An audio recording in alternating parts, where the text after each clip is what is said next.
Hi everybody, it's Cookie Lou in Arizona. I'm sitting here eating my veggie omelet that I prepared. It's egg whites, peppers, onions, mushrooms, zucchini, a little bit of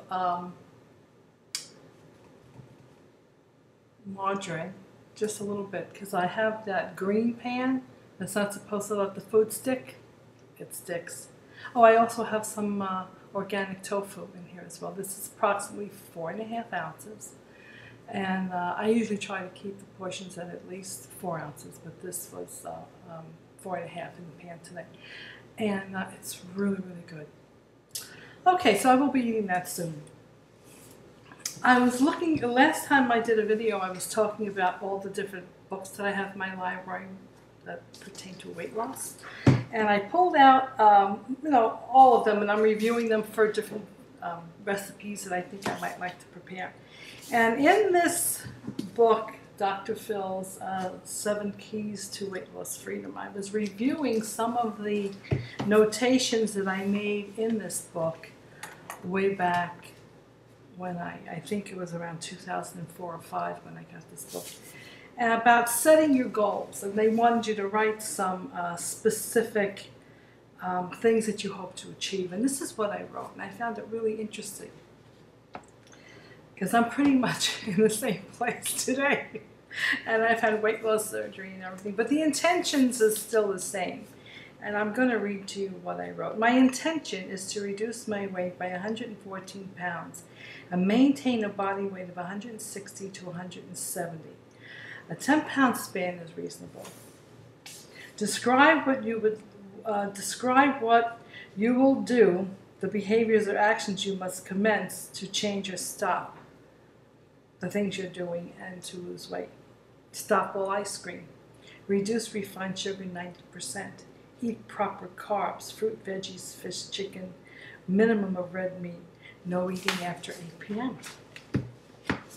Increase activity by walking on the treadmill at least 30 minutes a day, plus get into the gym 3 times a week. I want to feel better about myself, more in control, comfortable in my body, able to walk without losing my breath and getting exhausted. To look and feel like a feminine woman again.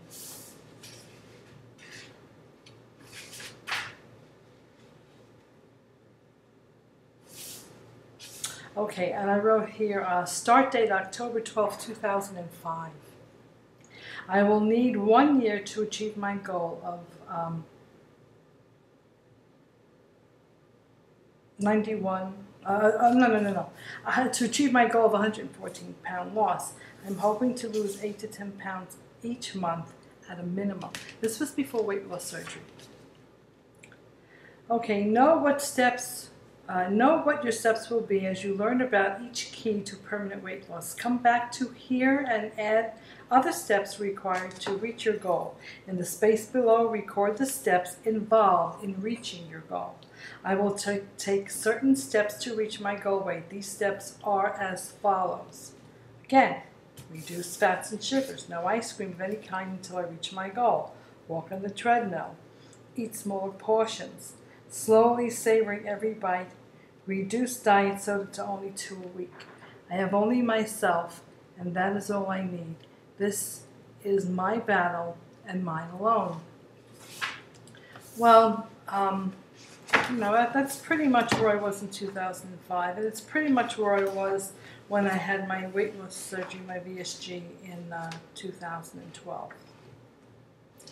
I stopped drinking soda completely. The ice cream is a battle for me. What has been a battle for me over these last 3 years since my VSG. I know that's my strongest addiction is ice cream, and I tend to fall back into that pattern.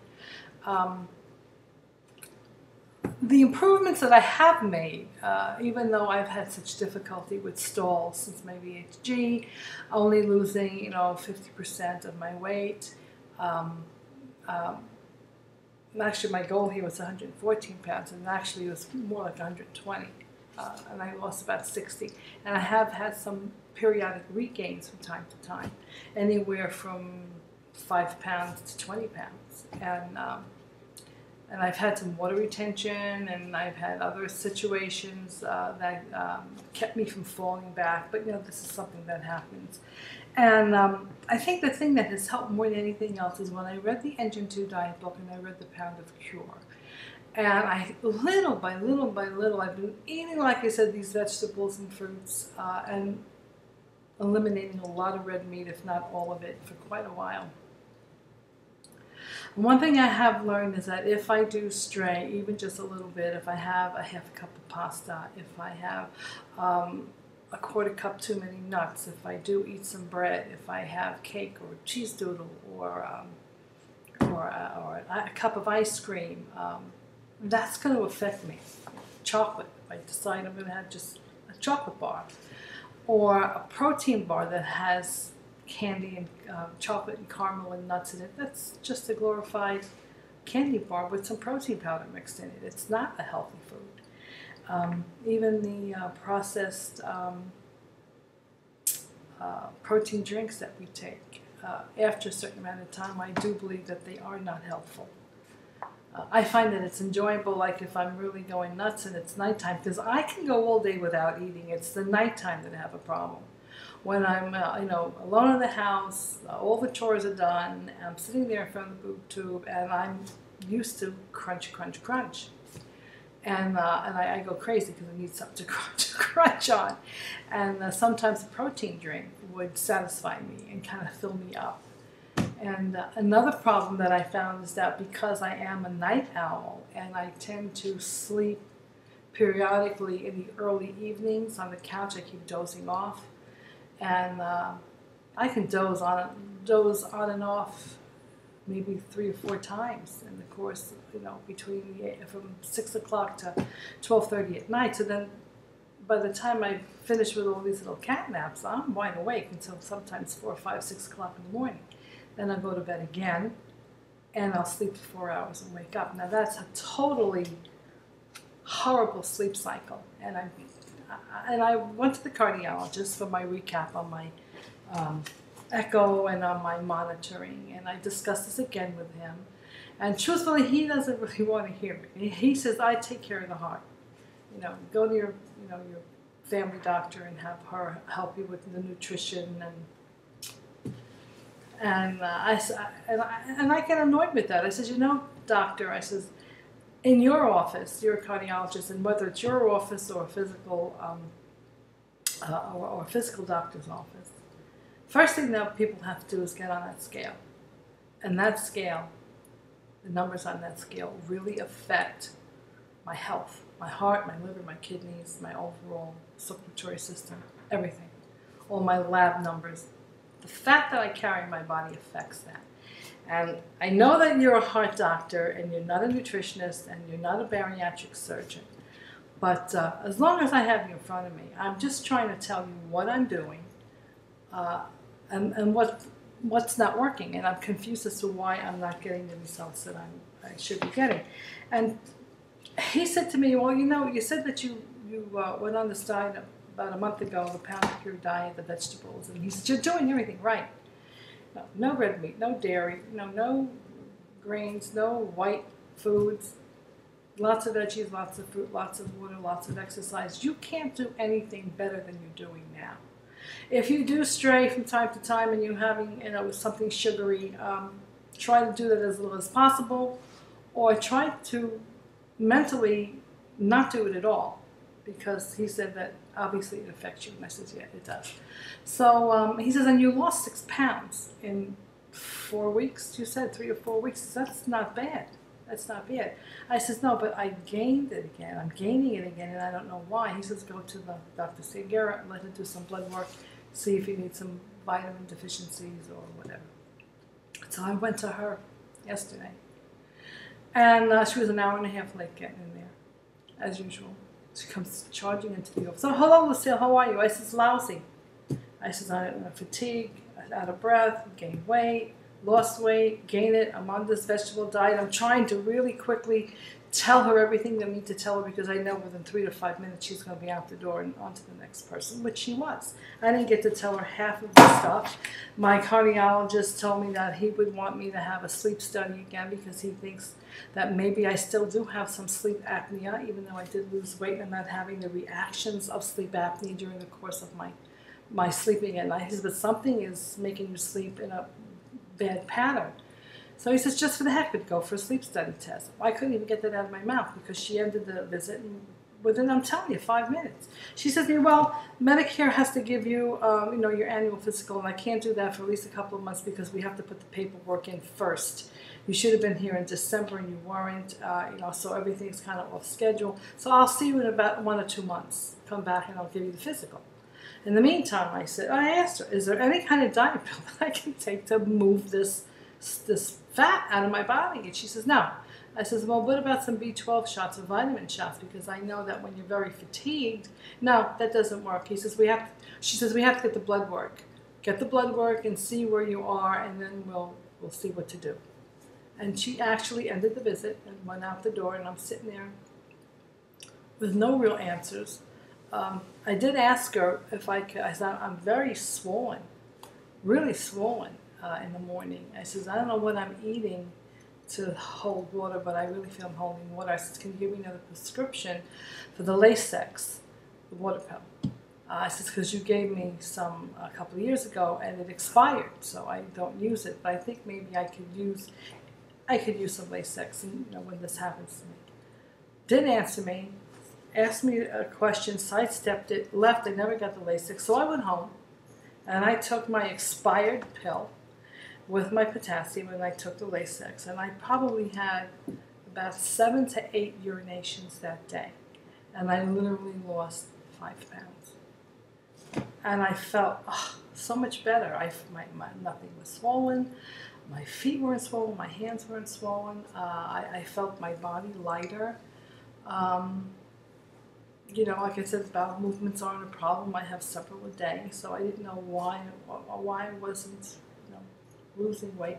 And I think I'm retaining a lot of water, and that's why I keep having this fluctuation, where all of a sudden I'm up 2, 3 pounds, 4 pounds in 2 days when I'm exercising and eating well, and I know my water intake is not as much as it should be because I've been really busy lately. I've been out and about on errands. I have a new car, as you know. I have my Honda CRV, and I've been went to the dealership a couple of times to check out a few things with that, and I had to see the leasing guy about a little something that he put in a lease that upped the money by $350, and I corrected that and got the $350 off. It took three phone calls and 2 visits, but I got it off.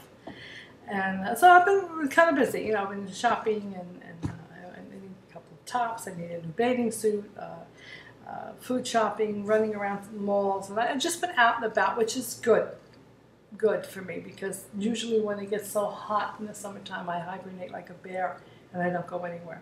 So I've been busy. And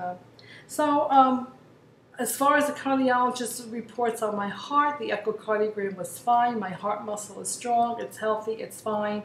The valve is good. The beating is good. The 24-hour monitor to check my heart rate and my A-Fib relation, my irregular beats, came back fine. There was no A-Fib action. I said, well, how could there be no A-Fib action when I feel it every day? My heart flutters or it pops. He says, well, within that period of time, it didn't register, so it was probably something that you weren't having it at that time, which really aggravates me because I know I have it every day. I feel it every day, even though I take medications for it. He says, well, it didn't register. So, you walk out of these scratching your head like, what the hell is really wrong with me? Is there anything really wrong with me? He's always telling me I'm fine. Compared to the people that walk in there who are really sick and have some serious heart problems, I'm lucky, knock on wood, I'm fine. I'm not going to complain about it. But I think the reason why I'm not getting anywhere with the weight loss, even though I did lose, according to my weight today, 8 pounds, I shouldn't be complaining about that, because I lost what I regained. most of what I regained, and I think I am just retaining a lot of water. But it was interesting to go back into this book and to see where my thoughts were back in 2005, and I think it's always the same. The issues are always the same. The intentions are always the same, and what you hope to do and what you hope to gain is pretty much always the same. And whether you just do it like some of you have without surgery, lost hundreds of pounds without surgery, and those of you who have had surgery and lost over 100 pounds, those of us that have had surgery only lost 50 or 60 pounds. I guess we're all different. But, you know, I'm going to recommend, again, go back into these books and, you know, that you have in your library and just kind of see where you were then, how much progress you've made from then until now. And there is an enormous amount of progress I've made because I am, well, that's not 60 pounds anymore, because it's probably about 57 pounds lighter, because I still have a couple more pounds to lose. So I am lighter than I am back then, you know, a lot lighter. And my eating habits are, I have to say, 1,000% better. You know, mostly vegetables, no red meat, no dairy.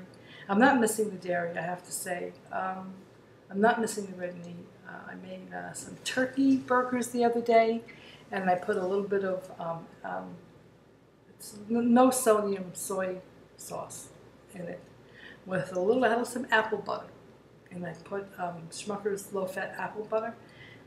And I took a tablespoon of that and I put it in the meat mixture and I mixed it up, and then I just kind of cooked them on one of those electric grill pans of Teflon, and it didn't require any oils at all because there was juices in the fat that I cooked it. And I made, each burger was about 2 ounces. After it was cooked, it was about 2 ounces. I weigh everything that I eat. And it had a little bit of teriyaki sweet taste to it because of the soy sauce and the apple butter. So needless to say, I wouldn't put the apple butter in all the time. It didn't have a whole lot of sugar in it, didn't have a lot of calories in a tablespoon of that, so it just gave it a different flavor. And now I have more turkey, ground turkey meat that I have with some pesto sauce mixed into it, and I'm going to make some turkey pesto burgers tonight for dinner with a ton of vegetables. I went to Winco yesterday and I bought a whole bunch of vegetables, and I got my peppers, and I got some zucchini, and I got some yellow squash, and scallions, and peppers, and I got more mushrooms, and I got the tofu. I got a whole bunch of stuff, and I'm ready to start cooking up for a couple of weeks worth of veggies. I got 2 cantaloupes. They were 98 cents a piece. 2 nice big healthy cantaloupes, and I got a beautiful pineapple last week, and I cut that up, and I was having cut pineapple with blueberries for my little fruit snack. I was eating that, and so that's it. And my heart is good. My blood pressure is fine. I'm not on blood pressure medication anymore. He took me off of it because it was too low, and he took me off of it, and now it's pretty much normal. And I'm getting the blood work done by my family doctor, and we'll see how that is. And I know she's going to call me up and say, "Oh, Lucille, everything's fine. Everything's good. You have no problem." So it's up to me, and it's up to you to watch your own back. And when you go to a doctor and you're not getting what you want from them, or you're getting these, 5-minute in and out, blowing out the door visits, which pretty much what everybody has to deal with in the medical society today. You have to just do what you can do for yourself. And I'm just going to stick with my Pound of Cure. I'm going to stick with my veggies. I'm going to keep exercising. I'm going to try to regulate my sleeping patterns so that I'm not sleeping all night on the couch and up until the wee hours of the morning on the computer because I can't sleep. So some of you are getting my comments on your videos. 3, 4, 5 in the morning, that's why, because I'm not sleeping. So anyway, I won't talk anymore about anything, just want to stop in and say hello and give you some updates on what's happening. So, okay everyone, take care, lots of love and hugs and kisses to all of you, bye.